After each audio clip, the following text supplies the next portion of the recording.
Hello, I'm Philip Sneller. Welcome to Window on the Word. Today let's focus together on Acts chapter 14. And it happened in Iconium that when they came together in the synagogue of the Jews, they spoke in such a way that a large number of Jews and Greeks believed. But the unbelieving Jews stirred up and embittered the minds of the Gentiles against the brothers. Therefore they spent a considerable amount of time speaking fearlessly about the witness of the Lord's grace, who gave them the power to perform signs and wonders. But the people of the city were divided.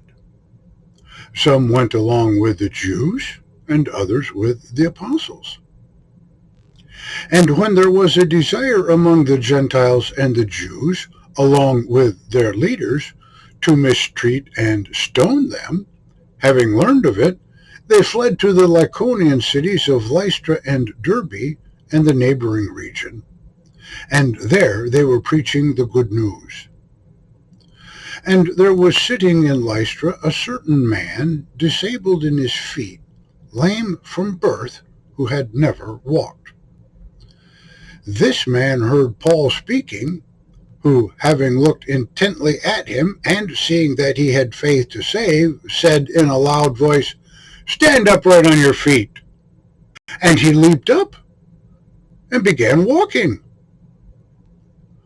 When the crowds saw what Paul did, they lifted up their voices in the Lycaonian language, saying, "The gods have come down among us in the form of men."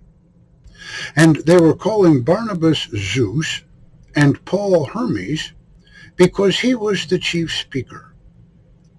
The priest of Zeus, from the temple outside the city, brought bulls and wreaths to the gate, because with the crowds he wished to make a sacrifice to them.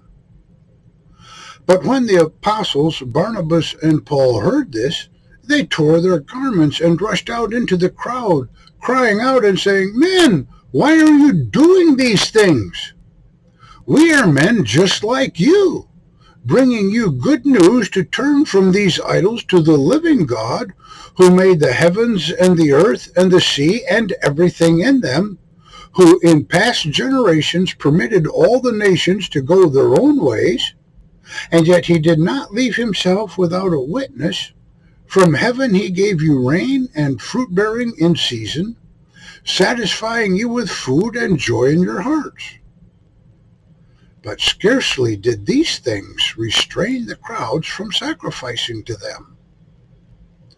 And some Jews from Antioch and Iconium came along, and won the crowds over, and having stoned Paul, they dragged him out of the city, believing he was dead.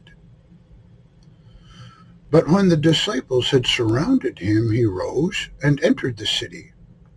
And the next day he went out with Barnabas to Derbe. Having preached the gospel in that city, and making many disciples, they returned to Lystra and Iconium and Antioch, strengthening the spirits of the disciples, encouraging them to persevere in the faith, saying that through many troubles we must enter into the kingdom of God. And they appointed elders in every church. With prayer and fasting they commended them to the Lord, in whom they had believed. And going through Pisidia they came to Pamphylia, and proclaiming the word in Perga, they went down to Attalia. And from there they sailed away to Antioch, where they had been commended to the grace of God for the work which they had completed. And arriving and gathering the church, they reported how much God did through them, and that he opened the door of faith to the Gentiles. And they stayed not a little time with the disciples. Thank you for listening. To God be the glory.